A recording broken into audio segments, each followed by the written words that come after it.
দেশের ৪ জেলায় নারী এবং শিশু ধর্ষণ মামলায় ৯ জনের মৃত্যুদণ্ড এবং ২ আসামির যাবজ্জীবন কারাদণ্ডের আদেশ দিয়েছে আদালত। এর মধ্যে জামালপুরে ৭ জন, নোয়াখালীতে ১ জন এবং খাগড়াছড়িতে ১ জনকে মৃত্যুদণ্ড দেওয়া হয়েছে।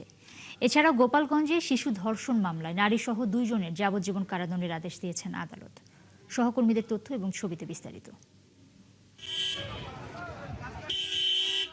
২০২৫ সালের ২৫শে মে জামালপুরের বকশীগঞ্জের নীলাখিয়া ইউনিয়নে দলবদ্ধ ধর্ষণের শিকার হন এক গৃহবধূ। পরদিন বকশীগঞ্জ থানায় মামলা দায়ের করেন ভুক্তভোগী। এই মামলায় ৮ জন সাক্ষীর সাক্ষ্য গ্রহণ শেষে সোমবার নীলাখিয়া ইউনিয়ন পরিষদের সদস্য আশরাফুল ইসলাম সহ ৭ জনকে মৃত্যুদণ্ডের আদেশ দেন জামালপুর নারী ও শিশু নির্যাতন দমন ট্রাইব্যুনাল ১-এর বিচারক মোহাম্মদ আব্দুর রহিম। এছাড়া প্রত্যেক আসামিকে ১ লাখ টাকা করে জরিমানা করা হয়। এ সময় অভিযোগ প্রমাণিত না হওয়ায় ইদ্রিস আলী নামের একজনকে খালাস দেওয়া হয়েছে।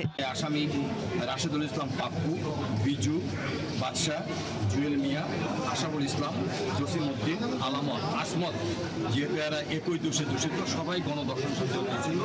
আসামি প্রত্যেককে দোষী সাব্যস্ত করে মৃত্যুদণ্ডের আদেশ প্রদান করে। এদিকে নোয়াখালীর চাটখিলে ৫ বছরের শিশু ধর্ষণ ও হত্যা মামলায় তার চাচাতো ভাই শাহাদাত হোসেনের মৃত্যুদণ্ডের আদেশ দিয়েছে আদালত। জেলা ও দায়রা জজ শিশু সহিংসতা দমন ট্রাইব্যুনালের বিচারক ফারজানা আক্তার এই রায় দেন। একই সাথে আসামিকে ১ লাখ টাকা জরিমানা করা হয়। ২০২২ সালের ২৪শে মার্চ নিখোঁজের ৯ দিন পর আসামির বাড়ির সেপটিক ট্যাঙ্ক থেকে শিশুটির মৃতদেহ উদ্ধার করে পুলিশ। ধর্ষণের পরে ভিকটিম যখন আসামিকে চিনতে পারছে তখন সে তাহাকে হত্যা করছে। অগোচরে স্বীকার করলো যে সে মামলার সাথে জড়িত এবং সে এই ঘটনা ঘটায়। যদি তার ফাঁসি হয় আমাকে জনগণের দেখা, এটা আলহামদুলিল্লাহ, এটা আমরা খুশি। খাগড়াছড়ির রামগড়ে ২য় শ্রেণীর এক মাদ্রাসা ছাত্রীকে ধর্ষণের আসামি শাহিনকে মৃত্যুদণ্ডের আদেশ দিয়েছে আদালত। সোমবার শিশু সহিংসতা দমন ট্রাইব্যুনালের বিচারক শায়লা শারমিন এই রায় দেন। ঘটনার মাত্র ১১ মাস ১৪ দিনের মাথায় এই মামলার রায় দেয়ায় খুশি ভুক্তভোগীর স্বজনরা।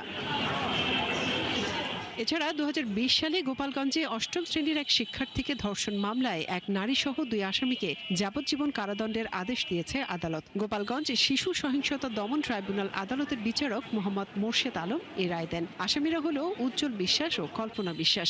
রায়ে আসামিদের ১০,০০০ টাকা করে জরিমানা করা হয়েছে। মনিরা কাজুরি, ৭১।